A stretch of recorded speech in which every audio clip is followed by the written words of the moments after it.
We do this goal-setting workshop on steroids. And if you give me a few minutes, I'll describe it. So, because a lot of people aren't going to be able to make that short a window to come to my event, but I'd love to add value to you. So let me describe the process because it's super powerful. It's not, it's not writing your New Year's resolutions. In fact, nobody even writes those. They just think about them in their head. But it's not your New Year's resolutions, which are forgotten by January 17th. It's a life plan. So can I expand on that? Please. Okay. So what you want to do is you want to pick an hour that you have a lot of energy. And so if you're listening or watching this, if you have the ability to take some notes, I'd encourage you to do that. Here's what you do.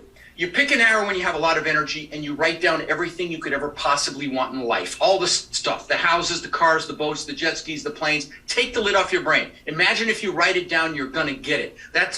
And besides, it's not outside the realm of reality, okay? And I'll give you examples of this. But what that does when you write your goals down, it triggers something in your brain called your reticular activating system. And what that is a subconscious filter. You're not conscious of it, but it's your brain pointing you in the direction of what you think you're interested in. And the greatest example of it is when you first buy a car. You never really noticed them before you buy the car, and then they're everywhere, right? Mm-hmm. Were they there before? Of course they were. That's your reticular activating system. It's the same thing with your goals. And so just writing them down is hugely powerful. And, and if you're analytical and you do everything in your head, if you're in your head, you're dead. Okay, mm-hmm. Write this stuff down. Very important. Okay, and again, if you want a private island, a jet, a yacht, write that down because that starts the process. There's truly nothing you can't do, be, or have in this world. And I'll give you some of my personal examples of this.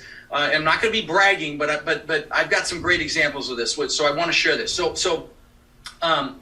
So you're writing everything down you could ever possibly want. You also want to write down how much cash flow you want from your investments in, say, 3 years and in 10 years. Write how much money you want in the bank, in case the stuff hits the fan fund in 3 years or 10 years. Write down also everything you want to do in this lifetime. Where do you want to go? Where do you want to visit?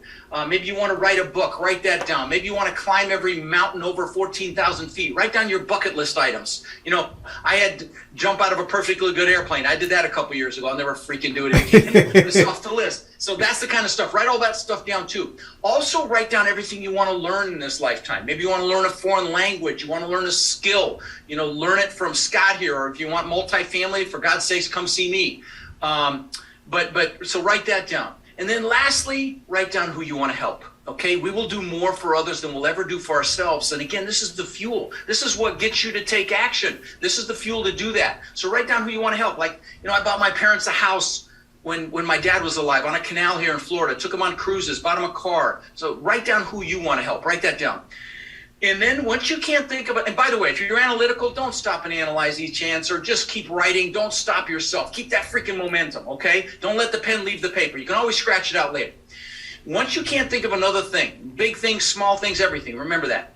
Once you can't think of another thing, then I want you to put a time limit on each goal. Go back through each goal and put a number by how many years you think it's going to achieve each goal. And don't overthink this thing. Just a 1, a 3, a 5, even a 10 or a 20, okay? Realizing that as human beings, we will overestimate what we can do in a year and massively underestimate what we can do in 5, 10, or 20 years. I'll give you an example of this. Again, I want to prefend this, not me bragging. I just want to share this with you. In fact, it's the picture behind me, actually, if you're watching this on video.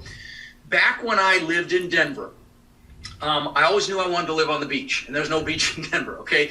But I would visualize the palm trees and the surf and the sand and the waves and 20 years later, I built this incredible $8 million, 10,000 square foot mansion on the beach. And like I said, the picture behind me is the pool. That pool was in magazines. It was a giant 12-foot wide waterfall from the second floor balcony into the pool. I mean, again, a spectacular home. I owned the beach on one side. I had my boat houses on the backside. It was called the Gulf to Bay. It was a slice through an island. Spectacular. Wow. But that was unthinkable when I was 18. So I want to share that with you to not limit yourself, okay? I back then when I was 18, I didn't think I was going to be able to pull it off. But I said, screw it. That's what I want. I visualized it, and I made it happen. So put a time limit on each goal. Then the next step is you pick your number one goal. I mean that goal when you get it like, oh my God, you've arrived when you achieve that goal. Now, if there's 2 or 3 of them equally exciting, just pick one. It won't matter for what we're going to do next. Write that goal on a separate sheet of paper. Then I want you to pick your top 3 one-year goals. Put those on a separate sheet of paper. So you've got 4 goals, your number 1 goal and your top 3 1-year goals. Leave some room in between them. And again, if you DM me on a social channel, I'll give you a guide for this and recording all that stuff. But you can do this with paper and pen. So you've got your 4 goals. Now, at this point, you're ahead of 99.9% of the people on the planet that never think this deeply. But there's a couple more quick steps.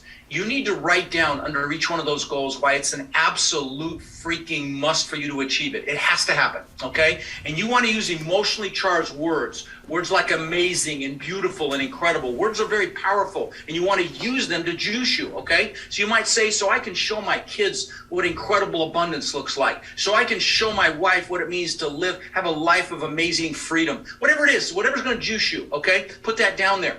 So we have the freedom to do whatever we want, whenever we want, wherever we want, bring whoever we want. Whatever it is, write that down. Then once you've got a positive reason why under each goal, and you can have a couple sentences, I want you to put some pain in there if you don't achieve the goal, okay? And make it freaking hurt so I don't feel like a failure, so I don't fail my kids, so I don't fail my husband or wife. Make it hurt so I don't live a life of regret. Why? Because as human beings, we'll do more to avoid pain than gain pleasure. And again, this is the freaking fuel, guys. This is what gets you to take action. Push through that fear that you might have. Push through limiting beliefs that you may have. Or maybe you're comfortable. Comfort zone's a warm place and nothing freaking grows there, right? Okay? So you got to push through that. And this is what makes you do that. So put some pain in there and make it hurt. There was this, nurse in Australia, hospice nurse. So she took care of patients when they were about to die. And she asked him a question, Scott. And the question was, do you have any regrets?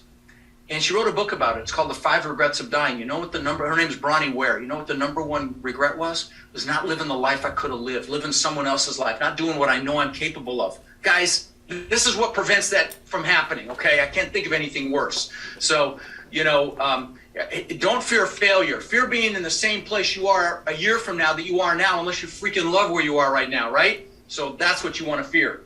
So anyway, once you've got your goals down, the last step is either make declarations with people who aren't going to poo-poo your goals, or get pictures. You definitely want pictures as well. I'll give you some examples of this. So great example is Jim Carrey. When he was flat broke, wrote himself a check for $10 million.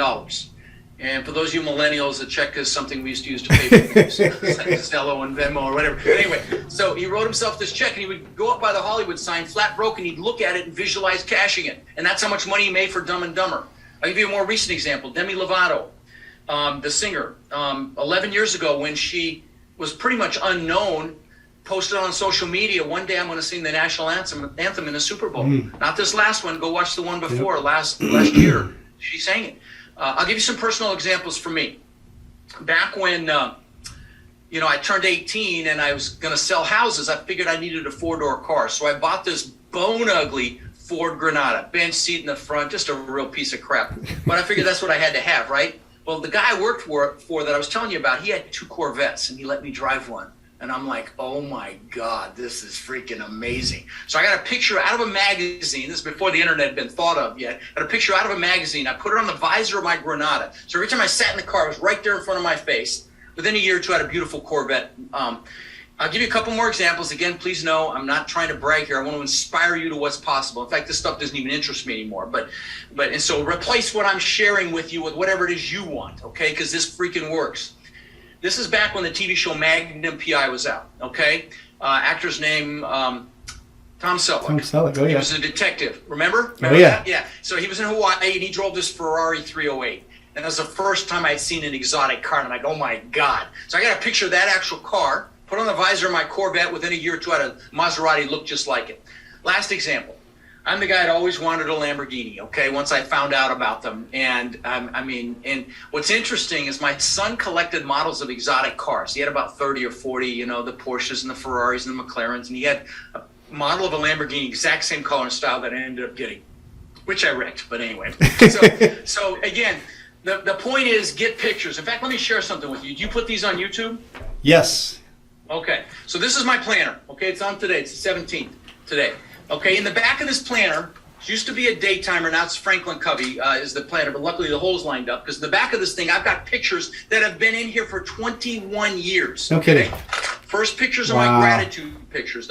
My kids are 30 and 26 now. This is when my kids were young. Okay, everything starts from a place of gratitude, guys. You want to manifest anything you want in life, you do it with gratitude. So these are pictures of my kids. So these, I've got a gratitude vision board as well behind the green screen here.